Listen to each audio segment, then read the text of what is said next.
व्रजे प्रसिद्धं नवनीतचं गोपाङ्गनानां च धूकोलचौर्यम्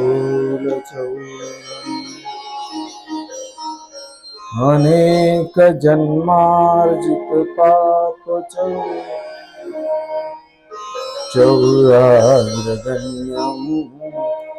कृष्णं नमामि।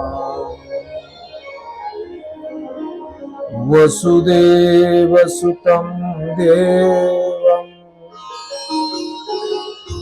कंसचाणूरमर्दनं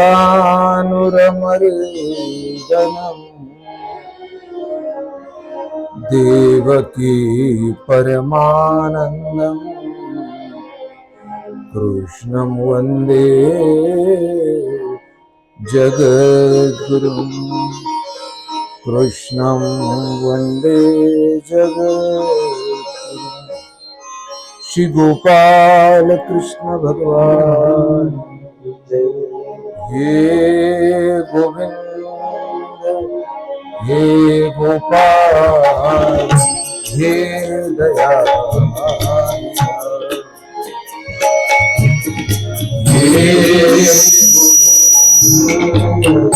हे गोपाल हे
सच्चिदानंद रूपाय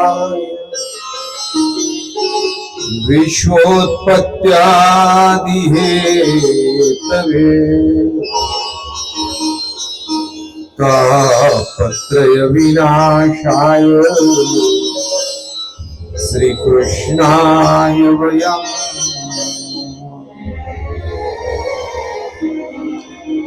न गंगा न गया काशी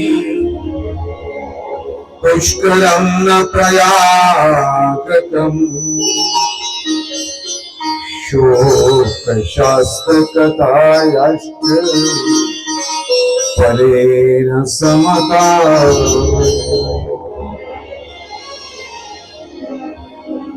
यश्च भागवतं शास्त्रम् वाचयदर्थतो विषम् जन्मकोटिकृतं पापम् नश्यते नात्र संशयः दुर्लभैव कथालोके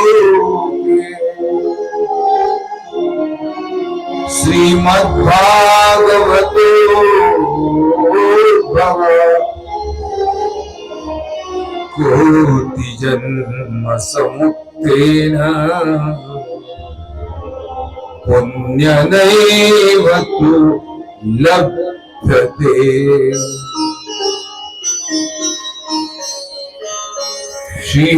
श्रीमद्भागवतान् मुक्ति सप्ताहं वाचनं कुरु इति सूर्यवचः सर्वैः धर्मरूपं तु एवं सप्तदिनेष्टैव सप्तग्रन्थि विभेदनम् कृत्वा सद्वादश स्कन्ध श्रवणाप्रीततां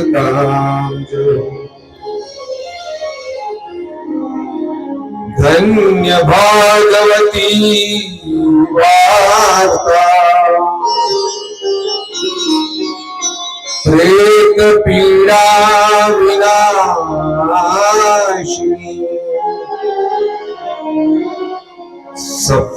सप्ताहोऽपि तथा धन्य कृष्णलोकफलप्रद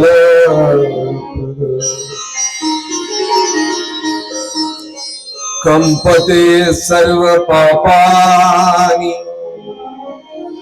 सप्ताह श्रवणे स्थिते अस्माकं प्रलयं सद्यः कथा चेयं करिष्यति कथा चेयं करिष्यति हे कृष्ण गोविंद हरे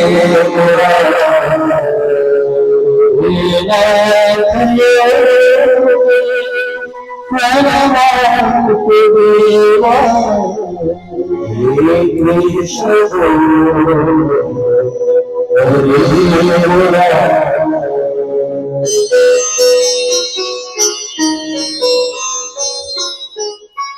गोविंदा माधवा केशवा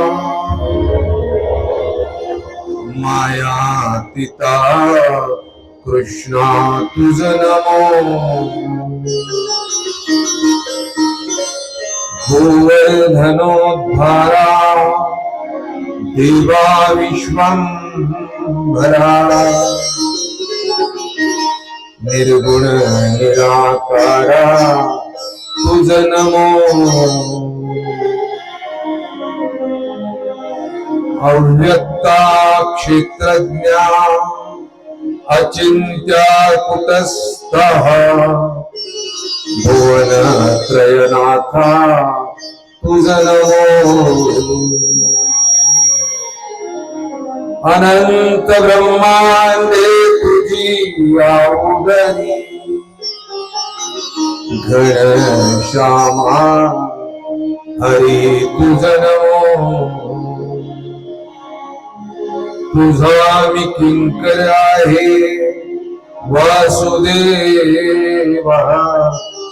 अभय या जीवा देता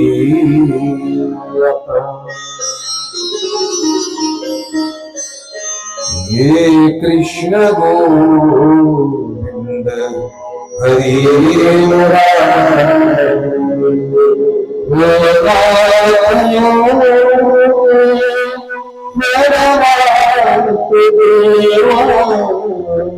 कृष्ण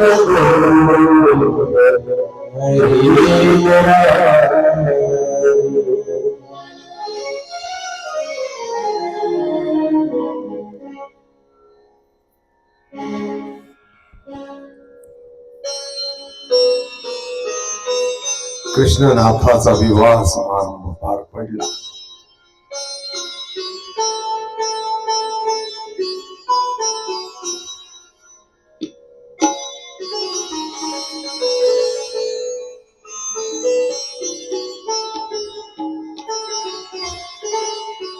आणि इकडे पांडवांची विभागणी,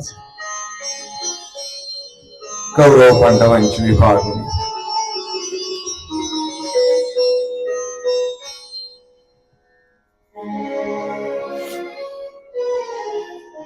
कौरवांच्या वाट्याला हस्तिनापूर आलं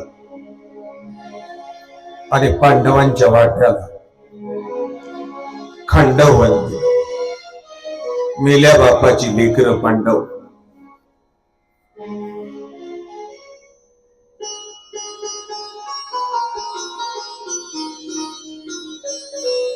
जंगल मात्र वाट्याला आलं. तसं कन्हैयानं मात्र पांडवांना सांगितलं. कन्हैयाच्या होकारानं पांडवांनी स्वीकार.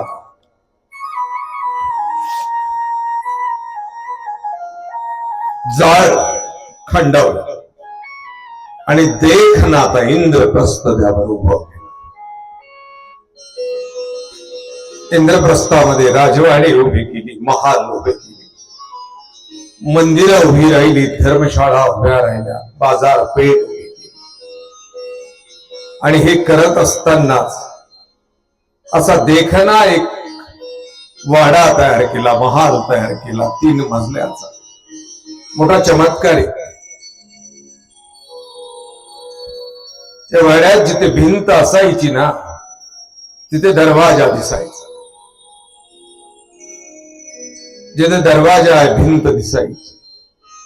जमिनीवर चालताना जिथे पाणी आहे तिथे लादी दिसायची, जमीन दिसायची. जिथे लादी आहे तिथे पाणी दिसायचं. असा चमत्कारी खा वाडा बांधला. आमंत्रण केली, आता वास्तू शांती करायची ठरली. आमंत्रण दिली. भारतवर्षातल्या सर्व राजे रजवाड्यांना आमंत्रण दिलं.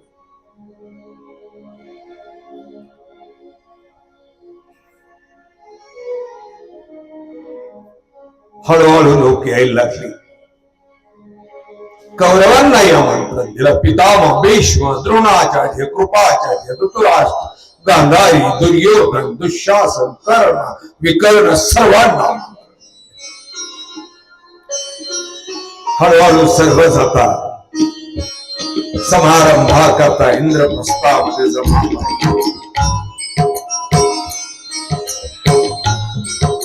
अलौकिक असं देखणं हे इंद्रप्रस्थ येणाऱ्याचं प्रत्येकाचं मन मोहून घेत. तिथली प्रशस्त राजवाडे, देखणी बाजारपेठ, प्रसन्न मंदिर, देवालय,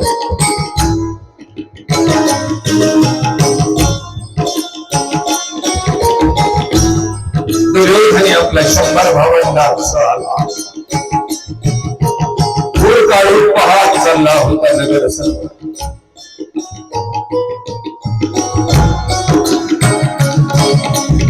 अवघड नगर फिरून आला आणि नेमकं त्या महालाच्या त्या वाड्याच्या समोर गेला.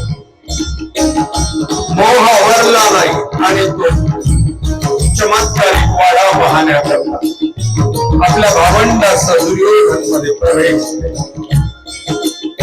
व 3ऱ्या मजल्यावर द्रौपदी आपल्या सख्यांबरोबर हास्य विनोद करत. मोठा ओळ काढून दुर्योधन चालला होता. मागणं भावंड होती 100. वाडा पहाड पुढे सरकली. वाड्याच्या मध्यभागी पोहोचला. कळालंच नाही पुढे पाण्याचा हौद आहे का जमीन आहे कळालं. लादीवर चालतो तसं पाय टाक आणि हौदात कोसळतो. आवाज आणि आवाजात सरशीवरनं द्रौपदी खाली पाहिलं. पाण्यात कोसळलेल्या दुर्योधनाला द्रौपदीनं पाहिलं आणि खुदकन हसू. हसता हसता द्रौपदीच्या मुखातनं शब्द बाहेर आली, आंधळ्याची पोरं आंधळी. मी कालही म्हणालो भागवत कथा हसायलाही शिकवते आणि बोलायलाही शिकवते. कुठे बोलावं, कसं बोलावं भागवत कथा शिकवते.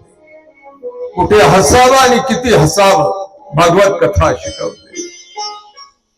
द्रौपदीचं हसणं आणि बोल दुर्योधनाच्या काळजाला जखम करून गेला. पिळवटली भावना, वेदना झाली. लाजेनं चूर झालेला दुर्योधन भावंडांनी आधार दिला. उठला आणि ओल्या कपड्यानिशीच हस्तिनापुराच्या दिशेनं निघून गेला. इंद्रप्रस्थाचा वास्तू शांती समारंभ संपन्न झाला, पण दुर्योधनाची वेदना संपली नाही. आता महिना, 2 महिने, 4 महिने, 6 महिने गेले. त्याच्या चेहऱ्यावर ते म्लानपण. मामा शकुनीच्या लक्षात आलं आणि मामा शकुनीने विचारलंय, दुर्योधना कसली चिंता आहे रे बा, कसलं दुःख आहे तुझ्या मनात? काही नाही मामा, काहीच नाही. तसं मामानं खांद्यावर हात ठेवला दुर्योधनाच्या.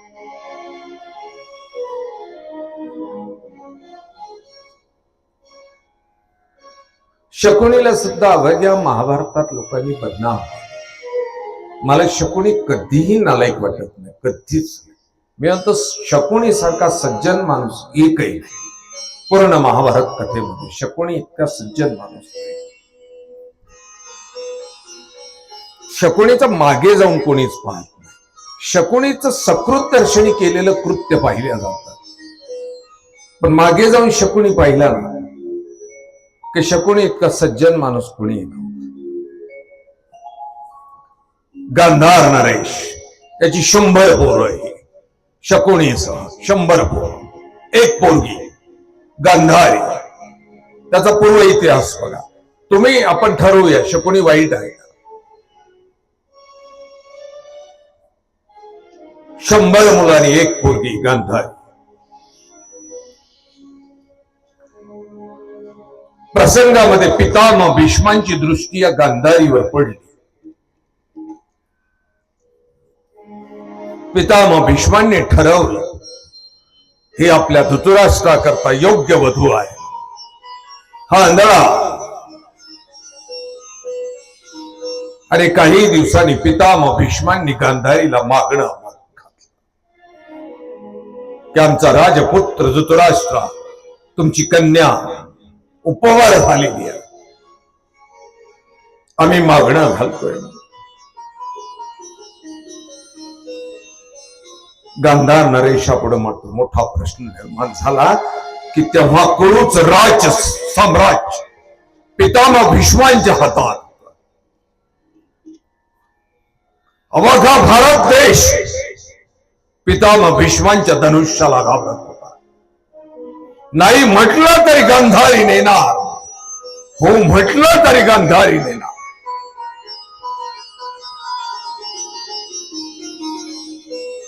गांधार नरेशाने मोकपणे संमती दिली. गांधारीला कळालं, सुरुवातीला आनंद झाला, कळालं ना की आंधळा आपला पती आहे. दगडावर डोकं फट्टा फट्टा पटलं. बाप्पाचं गारानं मांडलं, पण पित्यानं मात्र हतबलता दाखवली. शकुनीला कळालं मोठा भाऊ शंभरातला मोठा आपल्या बाबाशी त्यानं वाद घातला.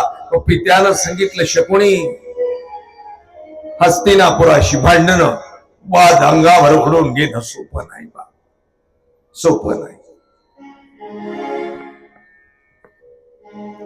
आणि नाईलाज म्हणून गांधारीचं लग्न धृतराष्ट्राबरोबर झालं. इतका हा सरळ इतिहास.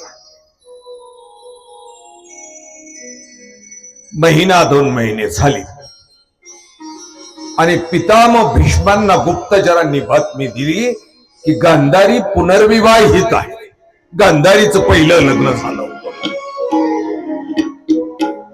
पितामहाच्या तळपायाची आग मस्तकाला गेली की पुनर्विवाहित आहे, हिचं पहिलं लग्न झालं होतं. तळपायाची आग मस्तकाला गेली. सैनिकाला सल्ला रे गांधाराला आक्रमण केलं.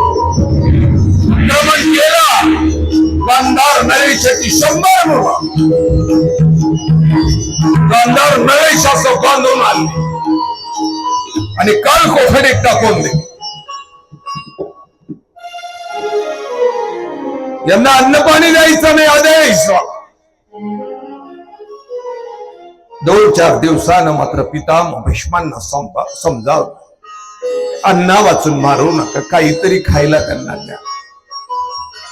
आणि पितामह भीष्मांनी ओंजळभर तांदूळ दररोज द्यायचा निर्णय घेतला. ओंजळभर 100 पोरं आणि एक बाप 101 लोकांना एक ओंजळभर तांदूळ द्यायचं. एका ओंजळ तांदूळीत तुम्ही 100 लोकांनी जेवायचं जायला लागलं.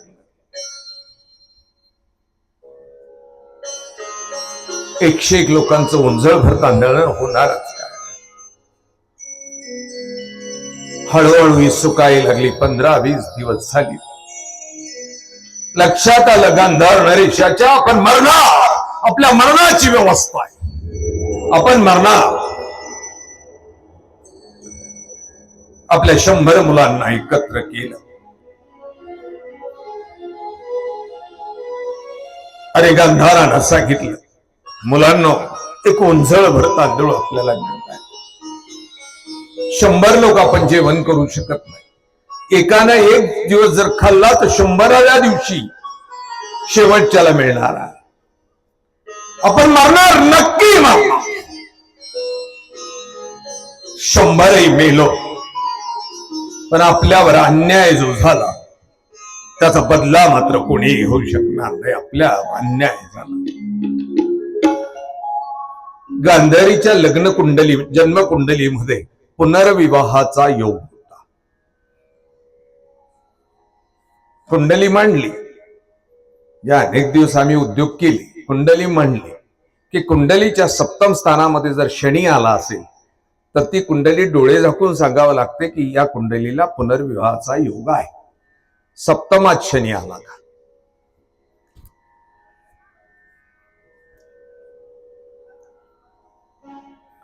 आणि मग अशी कुंडली असली की साधारणतः ज्योतिषी मंडळी मुलगी जर असेल तर पिंपळाशी लग्न लावायला होतात, मुलगा जर असेल तर रुईच्या झाडाबरोबर लग्न लावतात, हे दोन्ही उपलब्ध नसेल तर मडक्याबरोबर लग्न लावतात, गाडक्याबरोबर.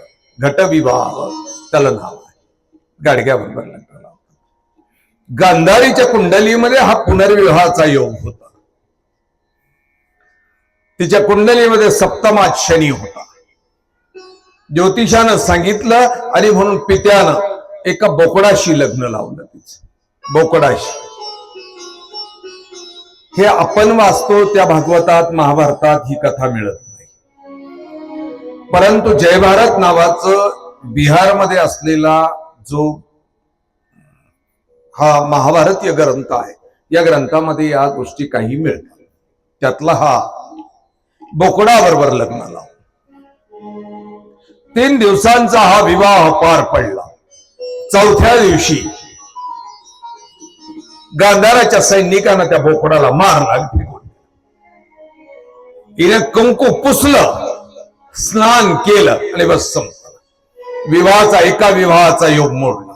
इकडे तसंच करतात, गटाबरोबर लग्न लावतात, गट 3 दिवस ठेवतात, 4थ्या दिवशी नदीवर जाऊन फोडतात. मुलीने आंघोळ करायची, तो मुलाचा मुलीचा दोघांचंही करतात, तो योग मोडला म्हणतात. इथं त्या बोकडाबरोबर लग्न झालेलं होतं. हे पितामहांना कळालं, काही झालं तरी पुनर्विवाहित आहे. कर्मठवादी लोक होती अत्यंत, आणि पितामह जास्त होते. पूर्वी ती स्त्री देहात होती आणि म्हणून तिच्यावर मी शस्त्र उचलणार नाही, शिखंडी.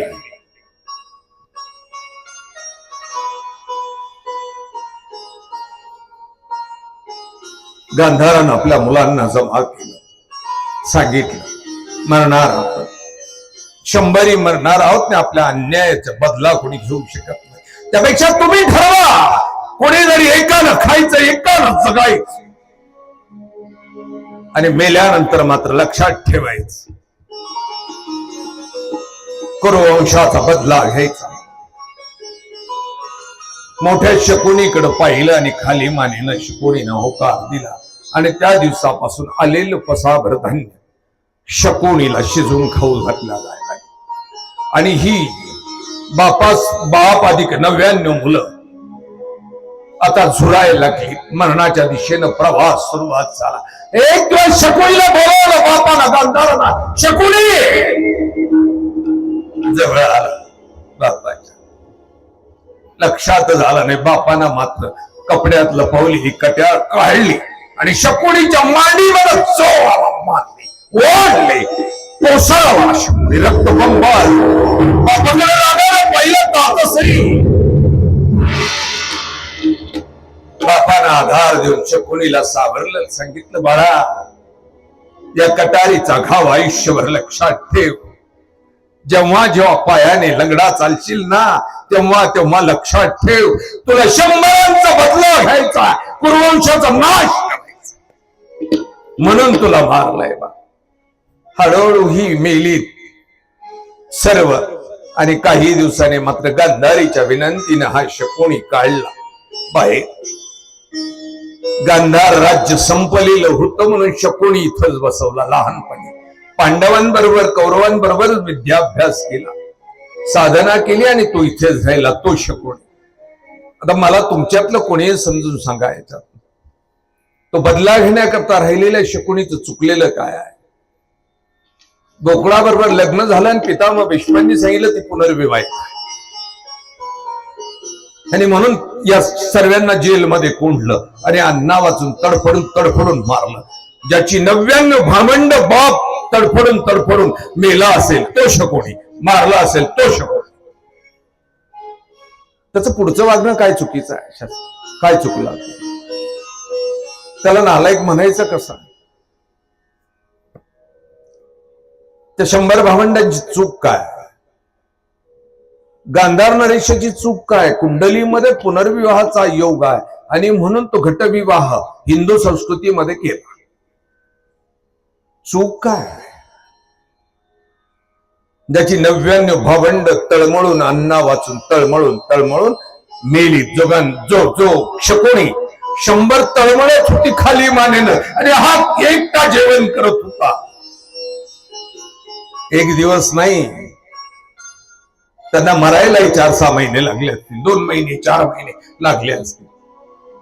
या यातना शकुनीने भोगल्या. त्या शकुनीचं पुढे हे करणं काय चुकलं असं? त्याला नालायक म्हणायचं कसं?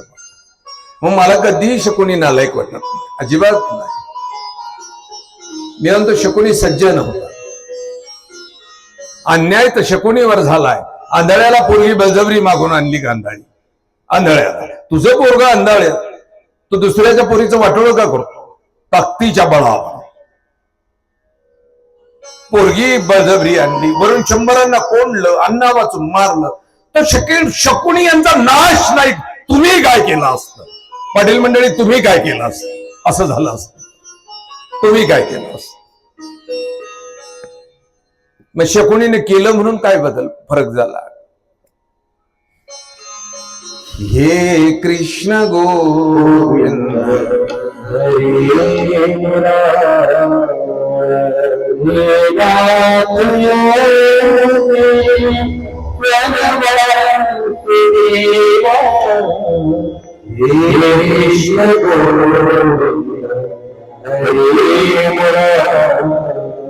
मामा शकुनीनं दुर्योधनाच्या खांद्यावर हात ठेवला. सांगितलं, दुर्योधना, अरे तुझ्या मामावर विश्वास नाही का रे? दुःख कसलंय मनामध्ये सांगून तपत. मामाचा मायेचा स्पर्श झाला आणि दुर्योधनाच्या डोळ्यात आसू बाहेर आली. काही नाही मामा, काही नाही.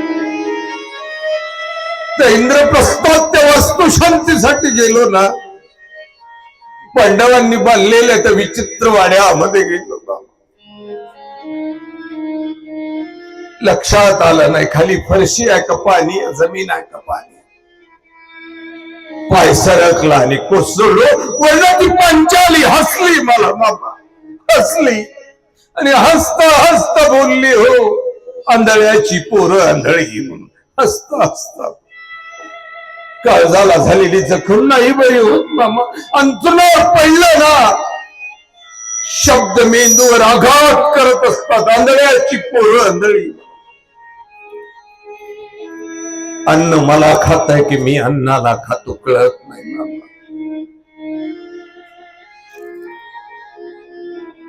जीवन जीवन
मामा शकुनी मात्र खाली मानेनं उभे होते.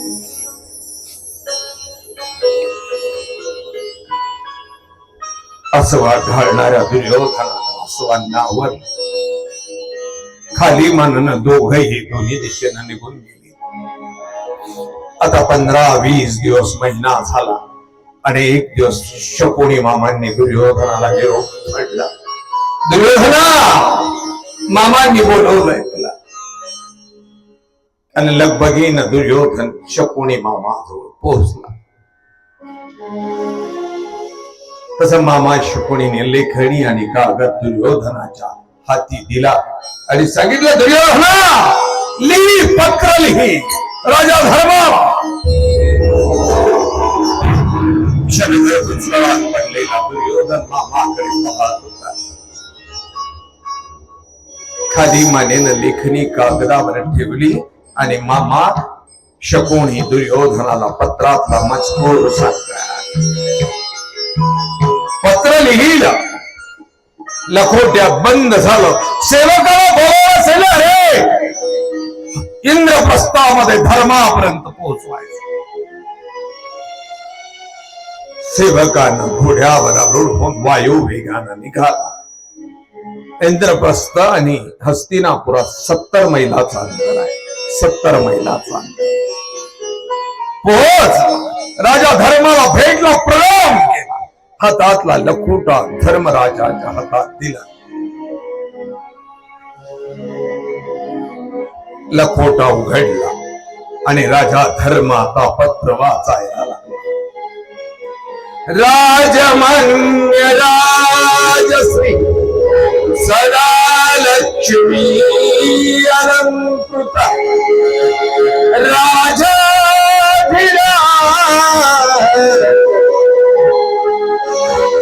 धर्मराजा प्रतिशत शत प्रणाम. राजा धर्मा, महाराज धृतराष्ट्राचे शत शत आशीर्वचन, माता कुंतीस शत शत प्रकारे वंदन. धर्मा, भावंडा होता, रक्ताचं नातं आहे, तोडल्याने तुटत नाही बा. भांडणं सर्वांचीच होतात. घराघरामध्ये भांडणं होतात. भांडी एकत्र राहिली का एकामेकाला लागतो आणि आवाज होतो. पण धर्मा नाती तोडायची नसतात. नाती तोडायची नसतात. काही तुमचं चुकलं, काही माझंही चुकलं. 2 पावलानं तू मागे सरक, 4 पावलानं मी मागे सरकतो. पण धर्मा, भांडण संपव. भांडणं मुलांची होतात, म्हाताऱ्यांचा मात्र रगडा होत असतो. त्यामध्ये मुलं भांडतात, म्हाताऱ्यांचा रगडा होतो. मी हात जोडून विनंती करतो बा तुला, आमच्यावरनं चुकलं असेल ना तर मी माफी मागतो. पण आई कुंती, वहिनी द्रौपदी, तुम्ही या. आई बाबा तुमची आठवण करता. राजा धर्म पत्र वाचत असताना डोळ्यातनं अश्रू गळायला लागले. अर्जुनानं विचारलं, दादा कुणाचं पत्र रे? धर्मानं अर्जुनाकडे दिलं. अर्जुनाची डोळे पाणावली. भीमानं विचारलं, अर्जुना. आता अर्जुनानं वाचलं. नकुलानं, भीमानं, सहदेव पत्र वाचत होता आणि लांब कुंतीनं पाहिलं पत्र कुणाचं तरी आलेलं. मुलं वाचतायत, मुलं रडतायत, डोळ्यात पाणी येत आहेत. समोर आले. धर्मा, कुणाचं पत्र रे? सहदेवानं खाली मानेनं आईच्या हातात पत्र दिलं आणि आई कुंती पत्र वाचायला लागली. अस्वांनी गर्दी केली. अस्वांमध्ये शब्द लोपले आणि कुंतीनं थरथर त्या हातानं मुलांना हात सोडली. खरंय रे बाबा, खरंय. भांडणं होतात मुलांची, पण म्हातारे रगडल्या जातात. ज्या वयात मुलांनी खेळावं, आपण मांडी वळून पाहावं, त्याच वेळेला मुलं भांडतात ना, त्यावेळेला म्हाताऱ्यांच्या काळजाचा विचार करा, मनाचा विचार करा, तर न होत असलेल्या वेदनेचा विचार करा. बाळांनो, खरं आहे बा, खरं आहे. नाती तुटत नाही रे, रक्ताची नाती असतात, नाती तुटत नाहीत बा. आईच्या डोळ्यातली असव पाहिली आणि राजा धर्मानं आज्ञा केली. हस्तिनापुराला जायची तयारी सुरुवात झाली. आता रथ, घोडे, हत्ती, लाव, लष्कर, दास दास्या, भेट वस्तू घेऊन एका शुभ मुहूर्तावर पांडवांचा प्रवास हस्तिनापुराच्या दिशेने सुरुवात झाली.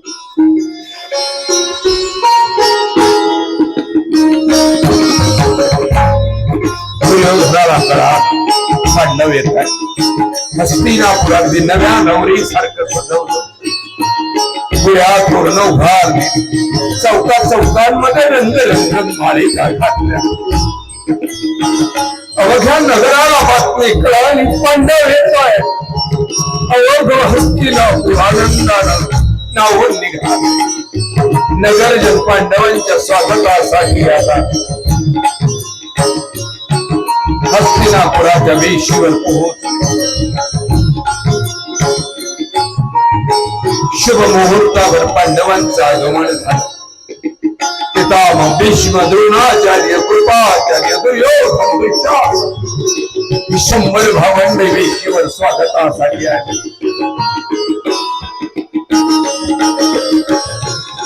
पितामहांना पाहिलं तसं बराबरा पांडव पदस्पर्श केला. आशीर्वादाची उधळण झाली. भावंड एकामेकाच्या गळ्यात पडून मिठ्या मारून भेटत. कुंतीनं गांधारीचा पदस्पर्श केला आणि वाद्याच्या गजरात पांडवांचं राजमहाल आगमन.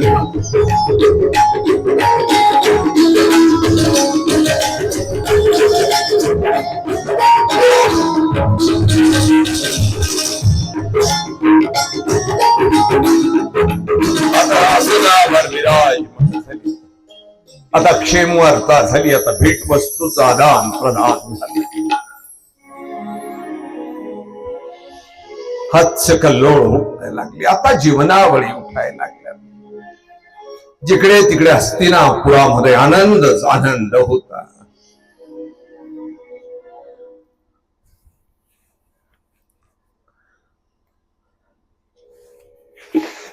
आठ दिवस झाली, 10 दिवस झाले. दुपारच्या वेळेला जेवण झाली. गप्पा मारत होती आणि मामा शकुनीचं आगमन झालं. अरे दुर्योधना, कशी बसताय तुम्ही? कुरुवंशाची राजपुत्र तुम्ही ना रे. क्षत्रिय आहात, खाता आणि बसता. पचत कसं नाही तुम्हाला खाल्लेलं? करमत कसं? अरे काहीतरी खेळा, करमणूक करा. कुस्ती खेळा, मल्लखांब खेळा, गोट्या खेळा, चेंडू खेळा. अरे काहीच नाही ना, सारी पाट खेळा.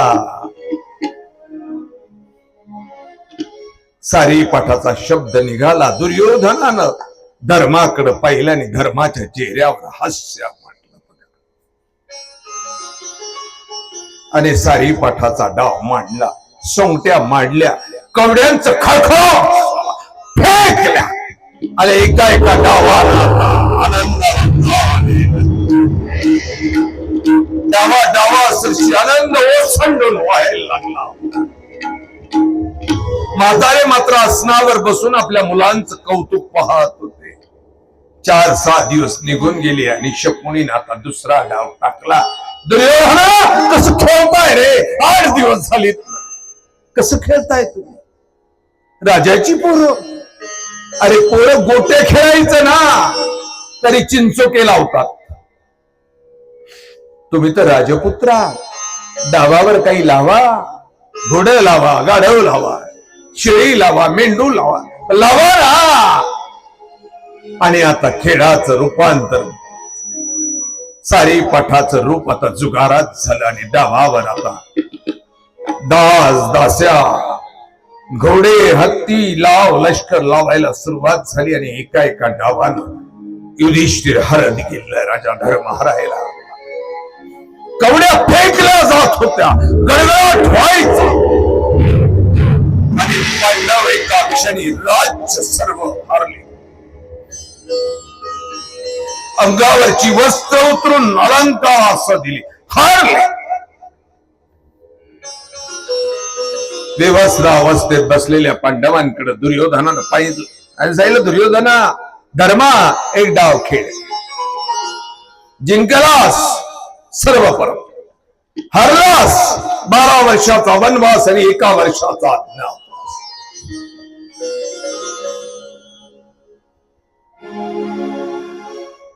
भावंड नाही म्हणत असताना सुद्धा राजा धर्मानं कवड्या हातात घेतल्या.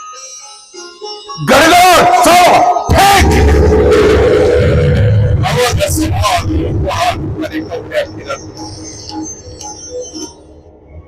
हळूहळू एक एक कवडी पालथी पडली आणि राजा धर्मडाव हरला. 12 वर्षाचा वनवास आणि 1 वर्षाचा अज्ञातवास राजा धर्माच्या कृपाही आला. दुःशासन उभा राहिला, मोठ्यानं हसायला लागला. दुष्या वेडा झालास, युधिष्ठिर गरीब नाही, संपला माहिती.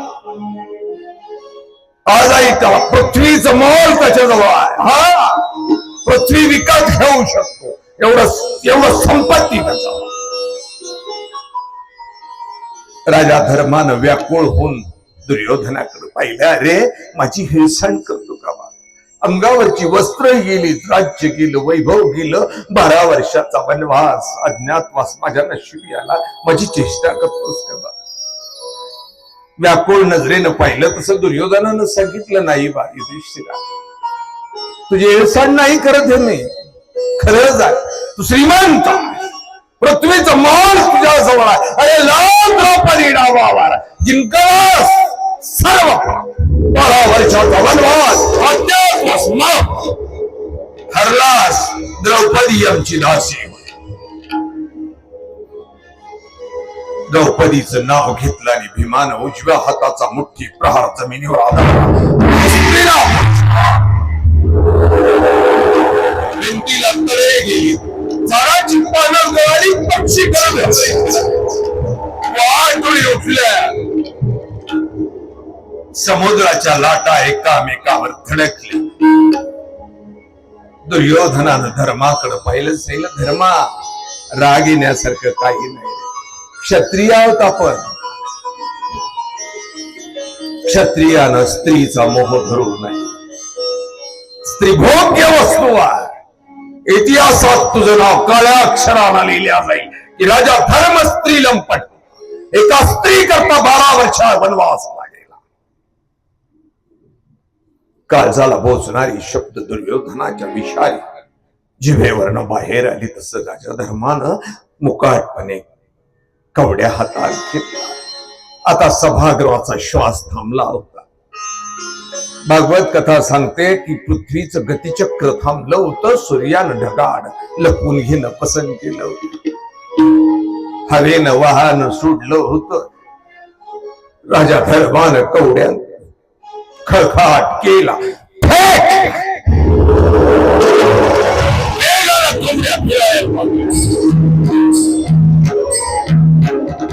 श्वास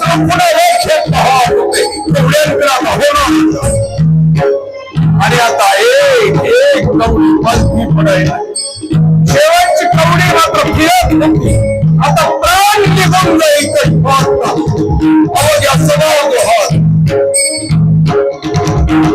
आणि फिरणारी कवडी हळू एका क्षणी पालथी पडली आणि पांडव द्रौपदी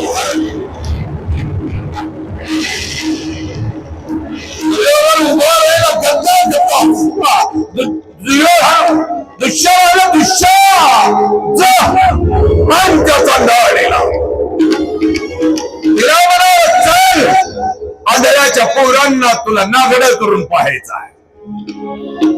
अंधळ्याच्या पोरांना तुला नागड.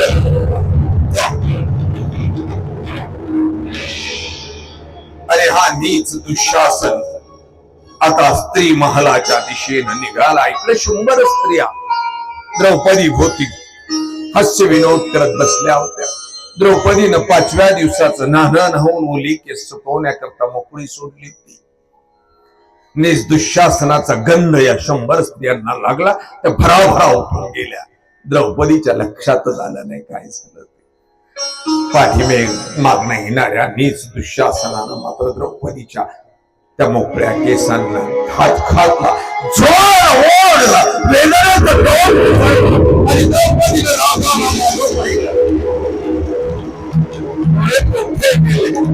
भाऊजी, तुम्हाला कळतंय का तुम्ही काय?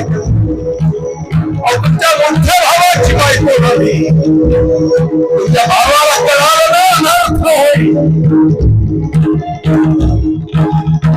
असं दुःशासनानं जोराने ओढलं, संकट सगळ्याने कुणाची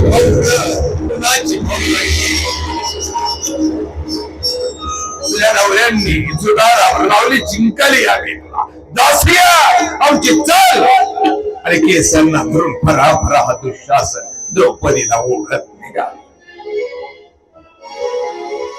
रजस्वाला द्रौपदी अभ्रो झाकण्याकरता अंगावरचा पदर डाव्या हातानं सावरून आक्रोश करत होती. आणि या नीचानं ओढत आणून भरसभेमध्ये धाडकन लोक.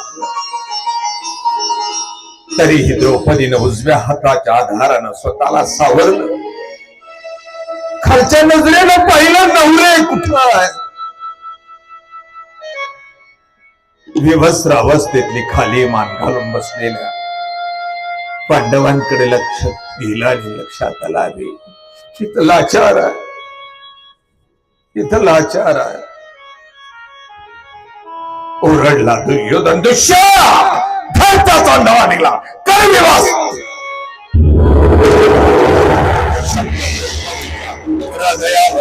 खबरली अंकशहा थरारली आणि धावत महाराज धृतराष्ट्राच्या पायाला मिठी मारली. महाराज, तुमच्या भावाची सून बघा ना, तुमची मुलं कशी वागतात. तुमच्या भावाची सून आहे. आंधळी डोळ्यातली भोवळ हल्ली, शब्द निघाले. तसं द्रौपदीनं पितामहाच्या पायावर डोकं ठेवून आपटलं. पितामह, तुमची नाक सुन्न हो, तुमची नातवंड बघानं कशी वागतात.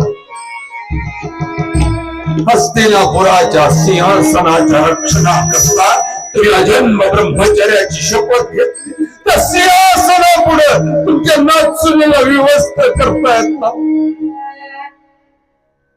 पांढऱ्या शुभ्र दाढीवर न उघडणारा एक अश्रू धावत येऊन द्रौपदीच्या मस्तकी थांबला. तसं द्रौपदीच्या लक्षात आलं की अरे हे लाचार.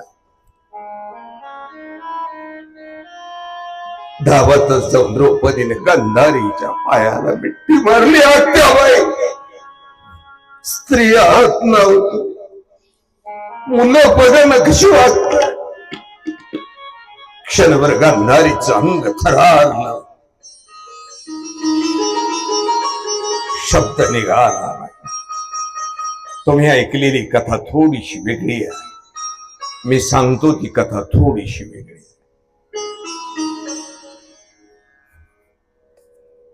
इकडे द्वारकेत मात्र कृष्णनाथानं सकाळपासून आपला महल उघडला, दरवाजाच उघडला नाही.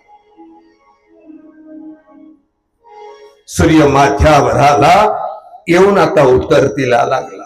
सावल्या लांब झाल्या तरीही दरवाजा उघडला. आज कन्हैयाचं स्नान नाही, संध्या नाही, उष्णोदक नाही, अल्पोहार नाही, आहार नाही. 16,000 स्त्रिया आता चिंतेत पडल्या. नवरा जेवला नाही, जेवणार कसं, काय झालं हेही कळालं नाही. त्या 16,000 स्त्रिया आता रुक्मिणीकडे गेल्या, हात जोडले. रुक्मिणी जा नग, विचार कर नाही. कुठल्या स्त्रीनं अपमान केला असेल ना म्हणावा, शिक्षा का. कुठल्या दासानं मानभंग केला असेल ना, शासन करा. पण उघडणं बा, दरवाजा उघडणं. रुक्मिणीनं हात जोडली. होकार दिला आणि रुक्मिणी आता कृष्ण महालाच्या दिशेने वळाली. हळूच दरवाजा लोटला, मध्ये पाय ठेवला तर मधलं भयानक अवस्था, ती भयानक अवस्था. कृष्णनाथाची बांसरी आक्रोश करत मंचकावर पडलेली होती. अंगावरचा पितांबर हवेवर बरोबर, कुरडे केस समुद्राच्या हवेने तस्त विखुरली होती. कन्हैया मात्र हात बांधून त्या महालामध्ये झाडा घालत होता, खाली माने. डोळ्याच्या कडा ओल्या होऊन होऊन सुकल्या होत्या, लाल बंद झाल्या, ओठ कोरडी झाली होती, चेहरा भकास झाला होता. खाली मध्ये नैरसारा घालत होता. तसं रुक्मिणीनं अडवलं, नाथा काय झालं बा? काही नाही.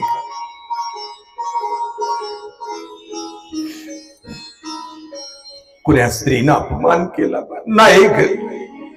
कुण्या दासानं मान भंग? नाही ग रुक्मिणी. कुणीच काही केलं नाही ग, कुणीच काही केलं.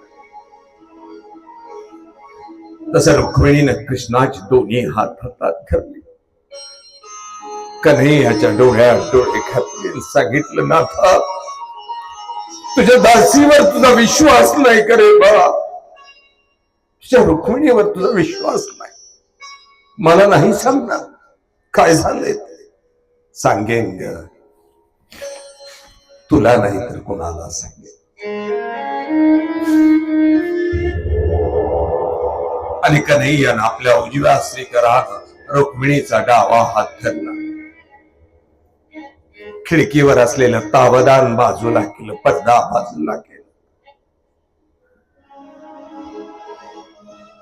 समुद्रात उसळणाऱ्या लाटांच्या दिशेनं अंगुली निर्देश केला. रुक्मिणी बघ! आवाज दिला आणि क्षणात दूरदृष्टी मिळाली आणि रुक्मिणीला हस्तिनापुरातला त्या राजमहालात द्रौपदी धावत्या, दुःशासन मागे दृष्ट डोळ्यासमोर आलं. घाबरली, माघारी वळाली. कन्हैया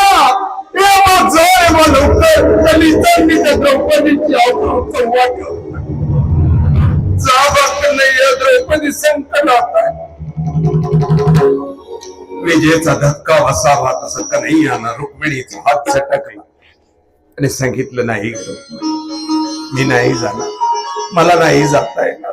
ते कन्हैया वेडा झालास का रे? बहीण आहे तुझी, मध्यरात्रीला बोलवलं तरी धावलास. आज तिची अब्रू नीचांनी चव्हाट्यावर मांडली बा, तू नाही म्हणतोस. नाही रुक्मिणी, नाही जाता येणार. कन्हैया हात बांधून खाली मानेनं उभा राहिला. रुक्मिणी विचार करायला लागली, कन्हैयाचं वेगळं रूप. कन्हैया असं कधी वागत नाही, पण कन्हैया वागतोय म्हणजे नक्की काही कारण आहे.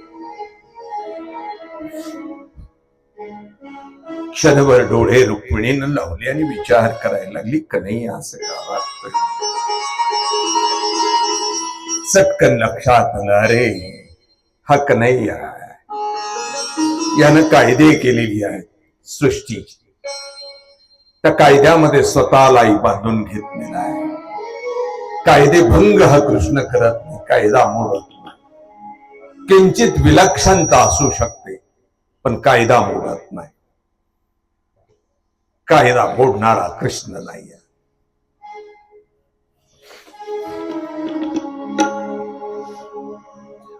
इकडे मात्र द्रौपदी गांधारीच्या विनवण्या करत होती आणि दुर्योधन ओरडला, दुष्या ओरडता द्रौपदीला.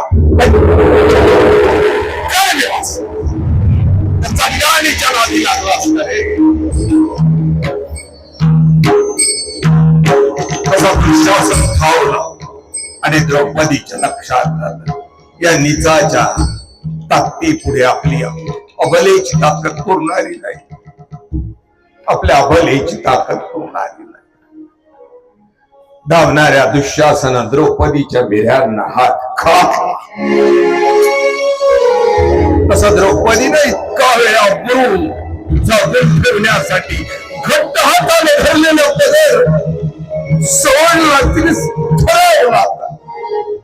त्या निचाच्या ताकदी पुढे मी अबला माझ्या अबरूच नाही रक्षण करू शकत. घट्ट धरलेल्या हातानं पदरही सोडला, दोन्ही हात उचलले आणि द्वारकेच्या दिशेनं प्रणाम करून आवाज दिला.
बुद्धी भ्रष्ट झाली ना एक वेळेला विनाश ठरलेला.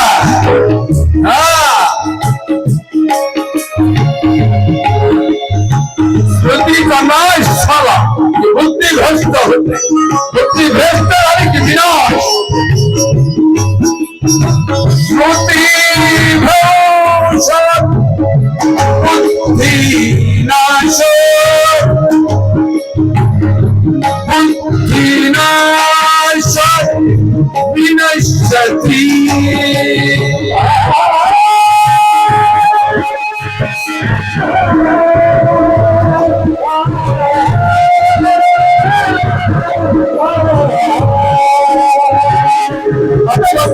ठीक पडला होता, दुःशासनाच्या हाताला कंड आलेला, अंग घामानं कंटाळलं आणि वस्त्र कौटुंबिकावा दिशेनं थांब. पानसरीचा क्रोध सुरुवात झालाय. येणाऱ्या वस्त्रानं चौपदीला गुंडाळ माझ्या लोकांना आणि त्या द्रौपदीचं वस्त्र उडायला पुढे सरसावलं. आता पितामह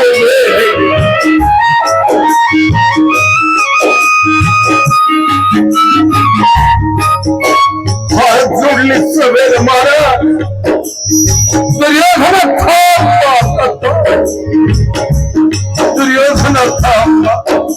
शिशुपाळ वधाच्या वेळेला काही बनसरी असाच आक्रोश करत, असाच आक्रोश करत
अनेक शहरात कृष्ण परमात्मा अवतरित झाला.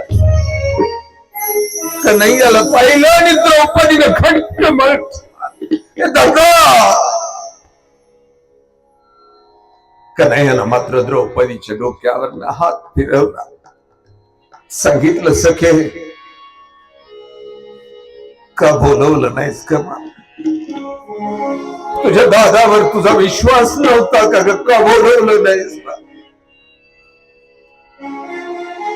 कसं बोलवेन बाकाना, कसं बोलवेन? ज्यांनी डावावर लावलं ना मला ते माझे नवरे होते. ज्यांनी जिंकलं ना जुगारावर ते माझे धीर भाई होते. विवस्त्र झाल्यावर मला पाहायला जे होते ना बा ते माझे सासू सासरे होते. तुला कसा बोलवेन रे भक्त? नाही तुला कसा बोलवेन? हे कृष्ण गोविंद हरी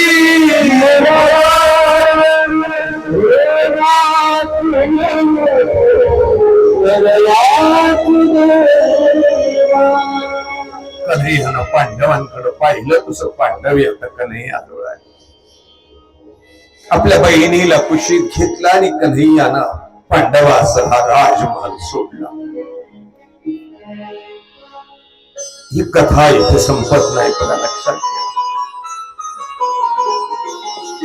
आम्ही ऐकलेल्या कथेमध्ये दुःशासनानं हात घातला, वस्त्र ओढली, मिऱ्यांची वस्त्र ओढली आणि वस्त्रामागणं वस्त्र निघाली. मला मात्र कधी पटलं नाही, असं कधीही घडत नाही. आणि त्यातल्या त्यात ज्यांनी ज्यांनी कृष्ण अभ्यासला, ज्यांना ज्यांना कृष्ण कळाला, त्यांना त्यांना कन्हैयाच्या खोडी माहिती आहेत की हा विचित्र किती आहे. अच्छा, लहानपणच्या खोडी सुद्धा मोठेपणात जशाच्या तशाच होत्या.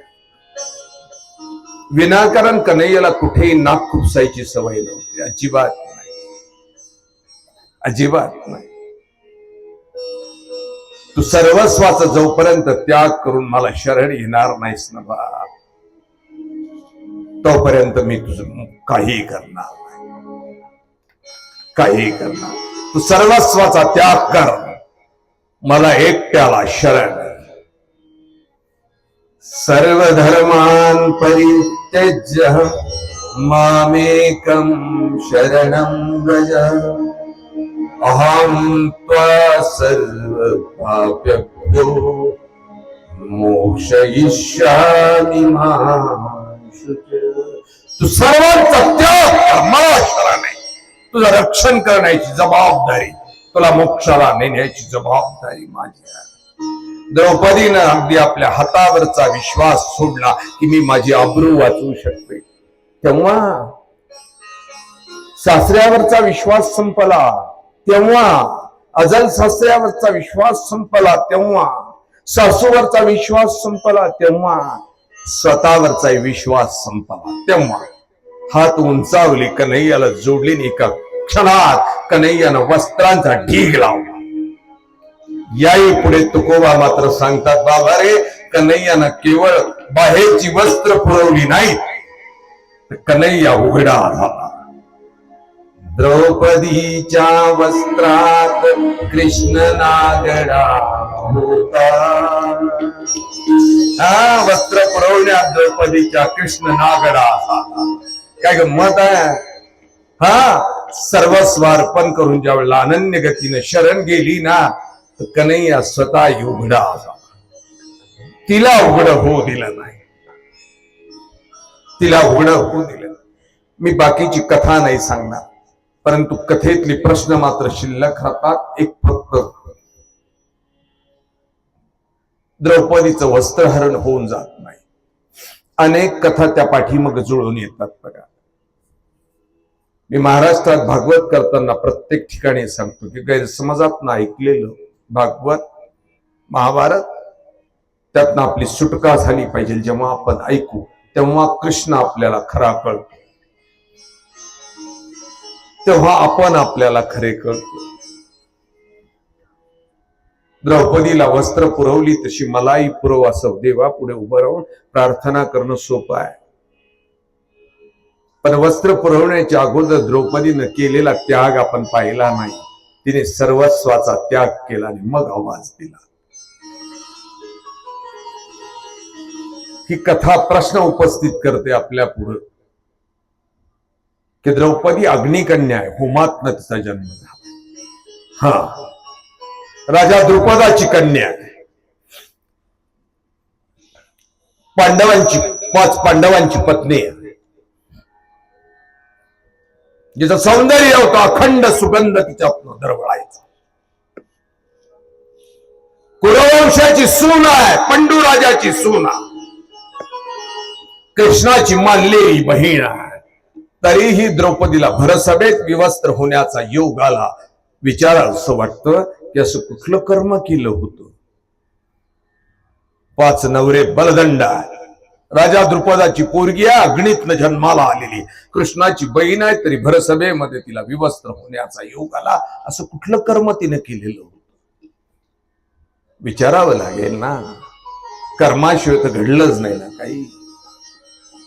कसं घडेल? हा, कुठलं कर्म घडलं असेल त्याच्याने? त्या कथेच्या अनुषंगाने आम्ही आपल्या मनाला विचारलं पाहिजे. कुठली क्रिया घडली असेल की प्रत्यक्ष परमेश्वरानं तिला वस्त्र पुरवावे? कुठली क्रिया असेल प्रत्यक्ष कृष्णानं वस्त्र पुरवायला पळतच यावं? कुठली क्रिया घडली असेल, काय पुण्य घडलं असेल की कन्हैयानं आपण उघडं होऊ नये तिला अंगावर वस्त्र तिच्या पुरवली, स्वतः उघडं होऊ नये तिला उघडं होऊ दिलं नाही?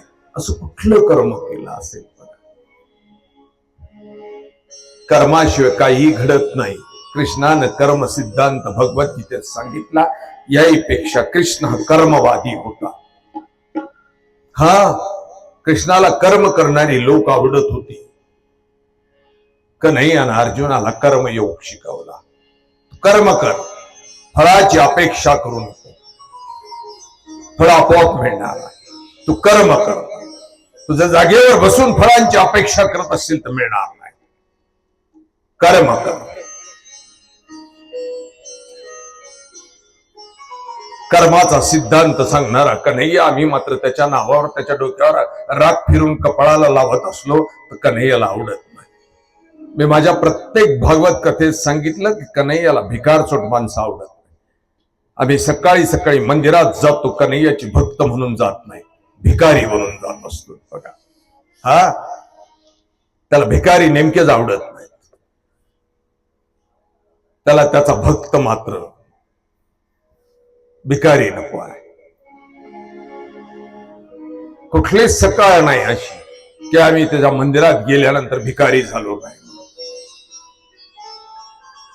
त्याला हात जोडलं का मागायला सुरुवात होते. बस, दिवस चांगला जाऊ दे, लग्नाला चाललो, गाडी चांगली चालू दे, पोरीला भेटायला चाललोय, जावायला नोकरीला, भिकारी म्हणून जातो आम्ही.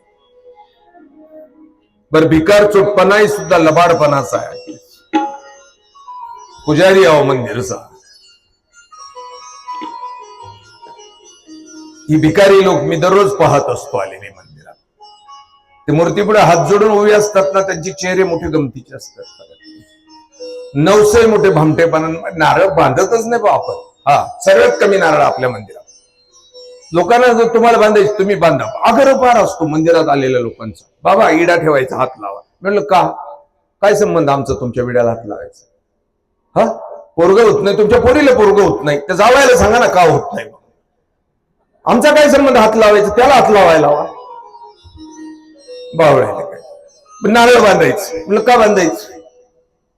तुमचा हात लागला का लवकर होईल. म्हणलं आमच्या हाताचा पोरं व्हायचा काय संबंध? काही बावळ्याने करायचं.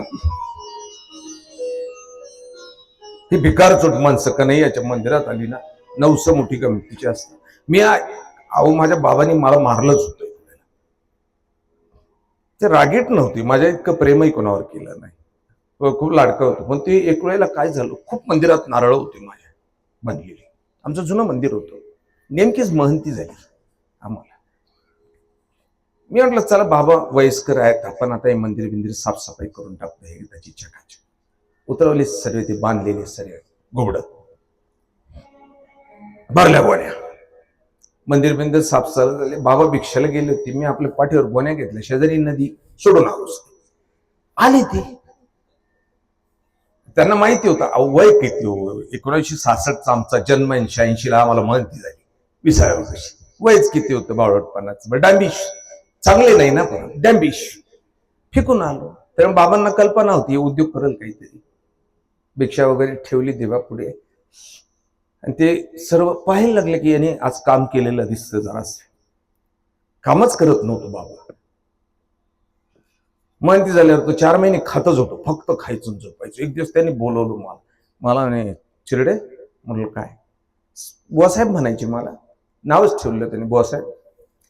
ते काहीच करत नाही तुम्ही राजा, चिठ्ठ्या तर बांधत जा. या आमच्याकडे चिठ्ठ्या असतात, तुमच्याकडे आहे का? आहे, आमच्याकडे पहिल्यापासून चिठ्ठ्या तर बांधत जा. जाऊ द्या महाराज, तुम्ही करताना मला नका त्रास देत जा.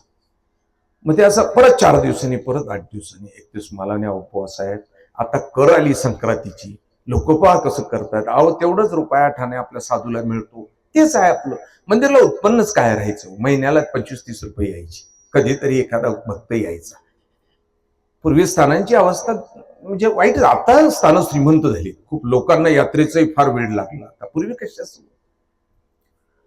चिठ्ठ्या बांधा. संक्रांत आली, मला म्हणजे 5-50 चिठ्ठ्या विकल्या तर 5-50 रुपये आपल्याला येतील. मला चांगलं आठवतं, जुनी गोष्ट नाही, पण 1986ला माझ्या गुरुनी मला अंगठी केली होती 1 तोळ्याची. महंत मी झालो, मला अंगठी आली 1 तोळ्याची 300 रुपयाची. 300 रुपये तोळा सोनं होतं. 50 रुपये येतील म्हणे राजा. दिवसभर किरकिर केली, मग संताप झाला. म्हटलं मर्दे जाते, एकदाची चिठ्ठ्याच बांधतो आता. पेटी होती, त्याच्यात ते भोजपत्र कापून ठेवलेले असायचे, कागदाचे तुकडे, दोरे, पेटी. जेवण झालं. मला म्हणे बुवासाहेब आता झोपा थोडा वेळ, अर्धा तास, चिठ्ठ्या बांधतोच. म्हटलं आज मला संताप होता त्यांच्यावर. या म्हातारीने काय किटकिट चालवली कारण मस्ताने, चिठ्ठ्या बांध, चिठ्ठ्या बांध. आणि मग त्याच्यावर चिठ्ठीवर लिहायचं असायचं ना, मग 5 अवताराची दाई, 5 अवताराची दाई अशी लिहावं लागायची. मग ती चिठ्ठी बांधायची. मी नेल्या उचलो. मी म्हटलं मारदे जाऊ दे, खोडच मोडतो यांची हात. प्रत्येक भोजपत्रावर लिहून टाकलं, तुझं दुखतं मी काय करू, तुझं दुखतं मी काय करू, तुझं दुखतं मी काय करू. लिहिलं, बांधल्या. 5-25 चिठ्ठ्या बनल्या. बाबा पुढे नेऊन बांधल्या. अरे वा साहेब, असं वागायचं साधू माणसाने. पहा बरं तुम्ही आता मस्त काम केलं ना. मी म्हटलं महाराजा जे गळ्यात घालतील ते मरतील, काय करायचंय मला. अरे करीच्या दिवशी 1 चिठ्ठी राहिली नाही. संध्याकाळी मला माझे बाबा म्हणे बुवासाहेब मी बांधल्या, तुम्ही बांधल्या, 100 रुपये आपल्याला आले. मी म्हटलं घरी गेल्यावर कळेल त्यांना त्याच्यात काय. हा, त्यांनी मंदिर पाहिलं, आवरलंय म्हणे आणि झाडलंय चांगलं. तो बांबू बांधलेला होता, तिथे ती नारळ कुठे आहेत ती घुबड. ते मला बुवासाहेब हे कुठं गेले. म्हटलं नदीत. खूप दूर झाली होती. म्हटलं बाबा त्याच्यावर ते पाली फिरायच्या, ते काही कचरा दिले म्हटलं गंगेत सोडून. मला काय केलं राजा. म्हटलं का अहो ते नवसाचे नारळ असतात, त्याच्यात चिठ्ठी लिहिलेली असते, म्हणजे त्यांचा नवस असतो. आपल्या लोकांनी नारळ जपून ठेवायचं असतं. ते म्हटलं का बरं. अहो त्यांचा नवस पुरला का ती येतात, सोडतात. मग त्याच्यात जे लिहिलेलं आहे ना, देवाला करतात तेवढंच आपल्या स्थानाला. आपल्याला आहे काय वेगळं साधू माणसं. मी म्हटलं बाबा देव त्याची इच्छाच नाही पुरी करणार, तो काही येडा काय. ते चिठ्ठी लिहून ठेवतात. पोरग झालं का 1.25 किलो पेढे म्हटले. का बरं. पोरग झाल्यावर विश्वास नाही देवावर. अरे त्याला सांगा कन्हैया 1.25 किलो पेढे खाऊन टाक, पोरग झालं पाहिजे वर्षात. कसं होणार नाही. तुम्ही त्याला लालूच दाखवता कन्हैया पोरग झालं का तुला 1.25 किलो पेढे हो. पोरग झाल्यावर ते 10 वर्षाचं होतं ना तेव्हा हे पेढे घेऊन येतो. विसरूनच गेलो होतो. तेही त्याला एखादा बामन सांगतो नवस केला होता काही पोरग शाळेत जाईना त्याला, मग ते आठवतो हा राहिले.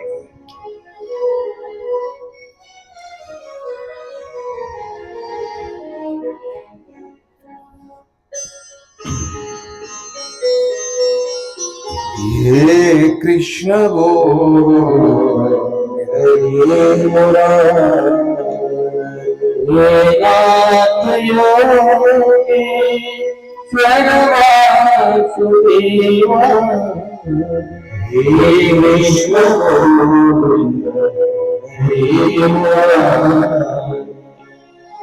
देवा पुढे नारळ बांधलं पाहिजे. मायबाप हो नक्की बांधलं पाहिजे.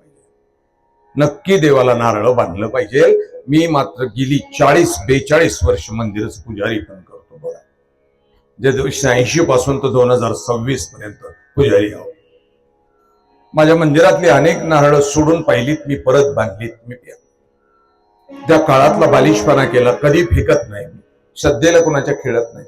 परंतु अनेक नारळ सोडून पाहिलीत, चिठ्ठ्या वाचल्या, एकाही चिठ्ठीत कुणीही नारळ बांधलं नाही आजपर्यंत की देवा तुम्हाला प्राप्त झाला पाहिजे हा म्हणून चिठ्ठी लिहिली नाही. नारळ बांधा देवाला, सांगा त्याला तुझं कैवल्य मला मिळालं पाहिजे.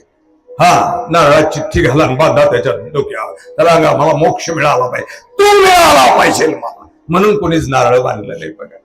प्रपंच मिळण्याकरता माणसांनी नारळ बांधली, देव मिळण्याकरता कोणी नवस केला नाही की देवा मी नवस करतो तू भेटला पाहिजे. कुणीच केलं नाही.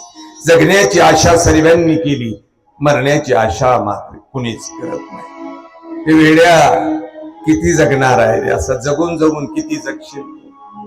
बांध ना त्याच्या दारात जाऊन मरणाचं नारळ बांध, तुझ्या केसालाही धक्का लागणार नाही. हा मरणाचं नारळ जा आणि बांध. तुला वाटतं का तू जगला म्हणजे तुझं इथं झाड होईल, वृक्ष होईल? वेडायस,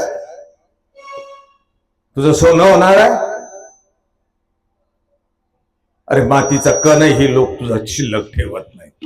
बांध ना त्या कन्हैयाच्या मंदिरात नारळ. कन्हैया तू मिळाला पाहिजे मला, बस नमस्कार. तू भेटलास ना जीवन समर्पण करेल. नमस्कार. जगायचं असतं आणि जगण्याकरता जगणं मागताय देवाला, पण कळत नाही असं जगून जगून किती जगणार.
हे कृष्ण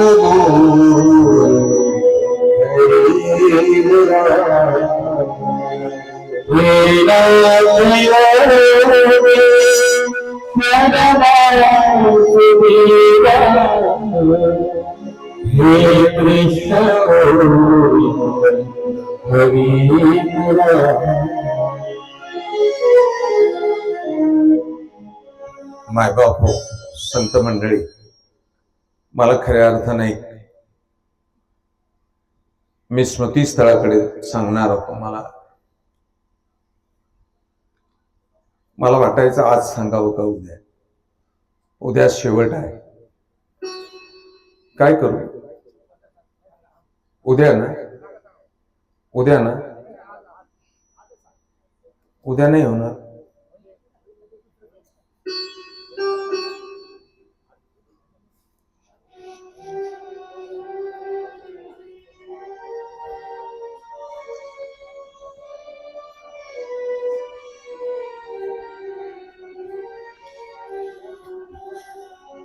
एक वेळेला सांगतो मी, मला नक्कीच त्यांच्या पुढे नतमस्तक असतो. मी सांगतो, फक्त एक वेळेला इंटरव्हेल करून घ्या आपला.